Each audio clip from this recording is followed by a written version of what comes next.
ಈಗ wheel chair ಅಲ್ಲಿ ನಾವು ರ್ಯಾಂಪ್ ಅಲ್ಲಿ ಹೇಗೆ ಬರ್ಬೇಕು ಅಂತ ಹೇಳಿ ಕೊಡ್ತೇನೆ ಆಯ್ತಾ. ಸೊ ವೀಲ್ ಚೇರ್ ಅಲ್ಲಿ ನಾವು ರ್ಯಾಂಪ್ ಅಲ್ಲಿ ಬರ್ಬೇಕಾದ್ರೆ ನಮ್ಮ ಬಾಡಿ ಯಾವತ್ತಿದ್ರು ಫ್ರಂಟ್ ಬಗ್ಗಿರ್ಬೇಕು.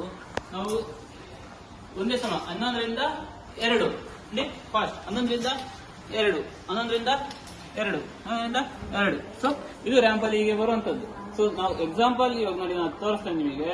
ಇವಾಗ ರಿವರ್ಸ್ ಹೋಗಿ ವಾಪಸ್ ಮತ್ತೆ ಬಂದು ತೋರಿಸ್ತೇನೆ.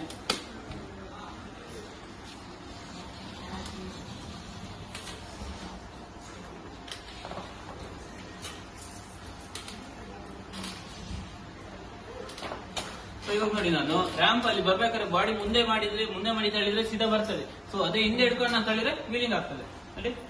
ಸೊ ಬಾಡಿ ಮುಂದೆ ಮಾಡಿ ತಳ್ಳಿದ್ರೆ ಮಾತ್ರ ಬರ್ತದೆ ಆಯ್ತಾ. ಸೊ ನೋಡಿ ಬಾಡಿ ಮುಂದೆ ಮಾಡಿ ತಳ್ಳಿದ್ರೆ ಮಾತ್ರ ಬರ್ತದೆ. ಸೊ ಅದೇ ಬಾಡಿ ಹಿಂದೆ ಹಿಡ್ಕೊಂಡು ಎತ್ತಿದ್ರೆ ವೀಲಿಂಗ್ ಆಗ್ತದೆ. ನೋಡಿ 11 ಗಂಟೆ ತಳ್ತೇನೆ ವೀಲಿಂಗ್ ಆಗ್ತದೆ. ಸೊ ಹತ್ರ ಏನಾಗ್ತದೆ ಹಿಂದೆ ಬೀಳ್ತಾರೆ ಸೀದಾ, ಗೊತ್ತಾಯ್ತಲ್ಲ. ಸೊ ಬಾಡಿ ಮುಂದೆ ಮಾಡಿ ಕರೆಕ್ಟಾಗಿ ತಳ್ಬೇಕು, ಗೊತ್ತಾಯ್ತಲ್ಲ. ಸೊ ಇವಾಗ ಅದು ಇಳಿಬೇಕಾದ್ರೆ ಹೇಗೆ ಅಂತ ಹೇಳಿ ಕೊಡ್ತೇನೆ.